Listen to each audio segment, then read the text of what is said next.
ici. Eritek qui va courir demain vendredi. La ligne est bonne. Queen of Silver qui avait été rapproché dans le peloton avait bien terminé. Je lui donne une chance tout à fait intéressante malgré une cote de 22 €. Cette course est bonne d'après ce que j'ai pu voir, mais bon. Ah, mais enfin, il y avait quand même 7 longueurs, hein, Jean-Paul. Oui. 4 longueurs, courte en col et 3. Donc, t'es assez loin comme Rainbow Warrior de 11 à 8,20 €. Ah, c'est vrai que la dernière course de Rainbow Warrior à Vichy, c'était pas mal du tout. Hein. Parce que ce jour-là, il a dû longtemps attendre. Son partenaire n'a pas pu vraiment le lancer lorsqu'il l'aurait souhaité. Il a dû un peu temporiser. Et évidemment, pendant tout ce temps, devant, on ne l'a pas attendu. Ce qui l'a pas empêché ensuite de combler pas mal de longueurs. Oui, il a été battu par Yaman, donc sur l'entraînement d'Alain Lyon. Riberalta, c'est en dehors. Et les voilà partis pour les 2000 mètres de ce 8e et dernier rendez-vous de l'après-midi.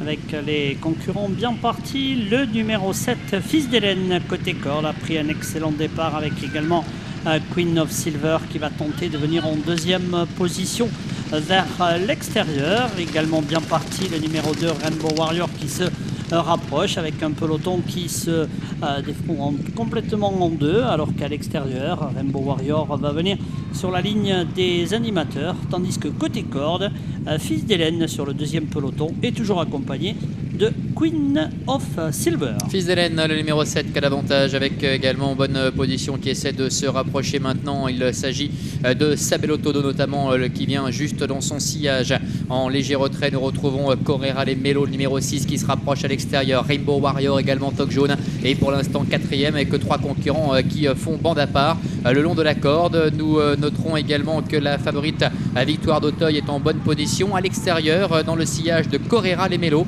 Le numéro 6, Vince Alsar, est au cœur du peloton avec Girl of Star également, le numéro 8, alors que Ima Goodboy se retrouve plutôt parmi les derniers avec le numéro 9, Bipe the Dust, et se retrouve à l'arrière-garde le numéro 4 d'Amazon. L'entrée du tournant final avec Queen of Silver qui reprend une longueur d'avance sur Fils d'Hélène qui est bien calé en deuxième position, bien appuyé sur la liste, le 11 All Night Blue venant tout à l'extérieur avec également Rainbow Warrior, casaque jaune, brassard vert à l'extérieur, toque jaune. On tente de se rapprocher le long de la corde avec plusieurs concurrents qui réaccélèrent. Et le poteau des 400 derniers mètres, c'est toujours Queen of Silver qui a l'avantage. Avec Ima Goodboy qui progresse vivement maintenant le long de la corde. Et puis à l'extérieur, la favorite Victoire d'Auteuil avec Fabien Lefebvre maintenant qui est lancé 300 mètres du poteau. Avec au centre le numéro 12, Queen of Silver, qui a nettement l'avantage à 250 mètres du poteau devant Ima Goodboy. Victoire d'Auteuil qui vient très vite maintenant devant encore le numéro 9, Pipe the Dust, ainsi que Damozan à 50 mètres du but. Avec le numéro 12, Queen of Silver qui a nettement l'avantage. La deuxième place pour la Ima Goodboy.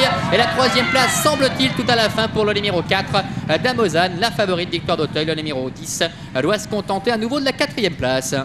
Un outsider à l'arrivée de ce